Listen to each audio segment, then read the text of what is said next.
You don't need cakey makeup to cover up acne. And here's why. All you need is the best concealer to ever exist in the whole entire world. That is the Nars Soft Matte Complete Concealer in the pot version. I'm going to take one of my favorite concealer brushes, which is the BK Beauty A506. This is not the first nor the last time you'll hear me talk about this product. It's my favorite makeup product to exist, period. And that's because it looks great for full glam. It looks great under the eyes. I am not kidding you. You can hardly detect this. And the wear time on this is insane. I wear this product without any other makeup all the time and blend this in a little more, and I'm not kidding you, no one can tell. Even I completely forget that I have it on. Don't blend it out all the way before you go in. Keep it a little thick and concentrated. The trick to not having it cakey is go in with a lightweight formula over top. I'm just going to use the e.l.f. Halo Glow.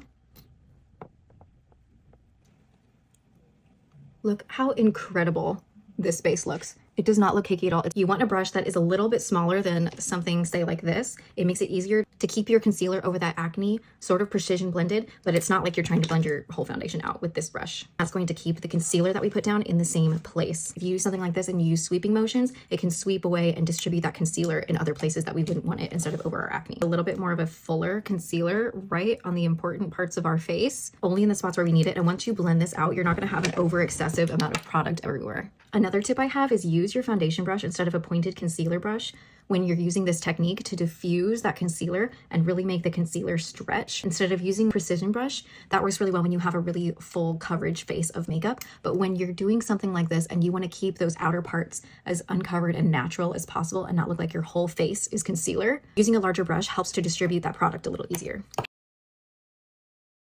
Next, when it comes to setting powder, this is the Cherry Blossom Easy Bake Cake. When it comes to setting powder, take a large fluffy brush and just dust everywhere to set everything lightly. We don't want a blush that's too luminous. Usually anything that says glowy on the packaging is not going to be for your acne. So what I'm doing is I'm mixing the Too Faced Cloud Crush Blurring Blush.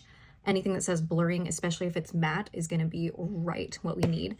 I'm mixing that with a little bit of the Kosas Blushes Life in the shade Euphoria. These have the most natural finish, meaning they are not completely matte. They have a little bit of luminosity to them, but it's so undetectable. It's just not flat, and that's exactly what we need. One of the most important steps before we do mascara is to go and set everything with a glowy facial spray, and then to actually lock it in with a setting spray. There's no better glow on the entire market than the Dalba First Spray Serum. I'm gonna go ahead and give my face a good douse.